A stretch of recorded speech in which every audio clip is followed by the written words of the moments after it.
Hello guys, naranasan niyo ba magluto na kung ano lang yung available na gulay sa ref nyo ang iluluto nyo, na parang hindi nyo naman talaga alam kung ano bang recipe yun, basta paghahalu-haluin lang natin.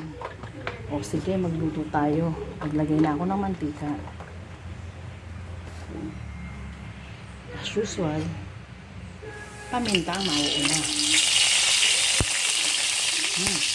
May tubig. And then luya. Yan.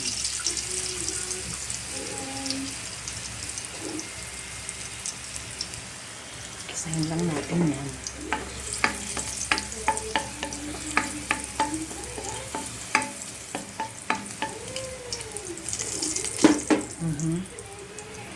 Tapos, sili.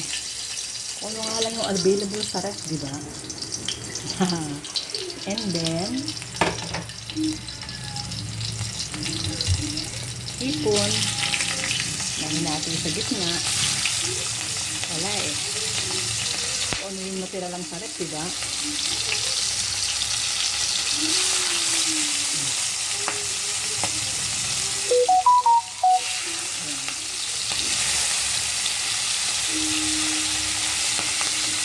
Limang malalaking hipon yung hinati ko sa gitna.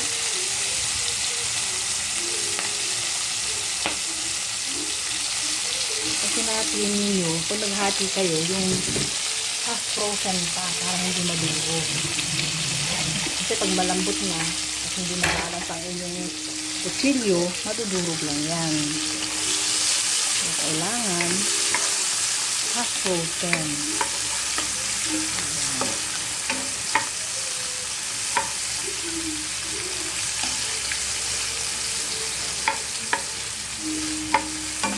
Bango. Andito lang kayo guys.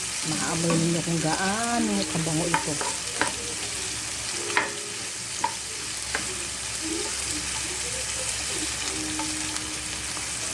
Napakabango.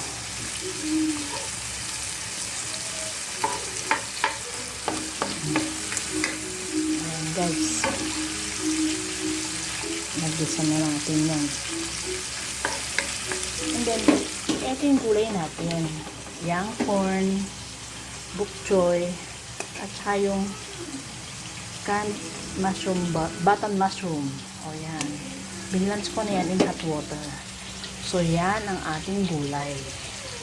Wala eh, siya lang yung available sa ref eh. So di yun lang luto natin. Basta may mailuto lang. Ayan. O diba? O, pwede na rin yan.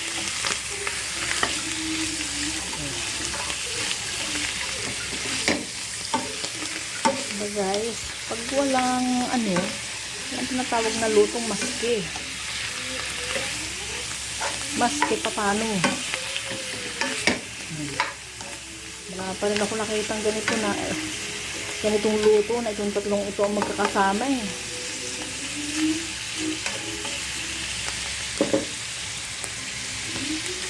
Kasi ako nakabili ng carrots. Sobrang mahal ng carrots sa grocery. Kahit ang broccoli sobrang mahal. Isang maliit na broccoli 100 plus. Wait lang guys. Bubuksan ko ang oyster sauce. Hindi ko mabuksan yung isang kamay ko. Wait lang ha. Ayan guys, bubuksan ko na. Sasasalin lang natin. Ayaw mahulog. Ano ba yan? Ayan.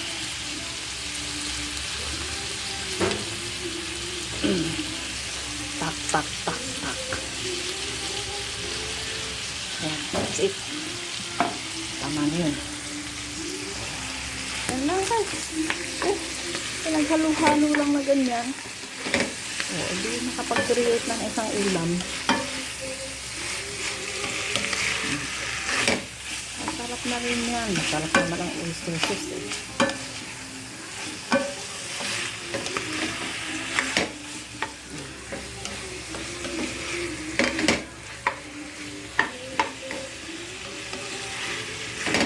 Haluin lang mabuti.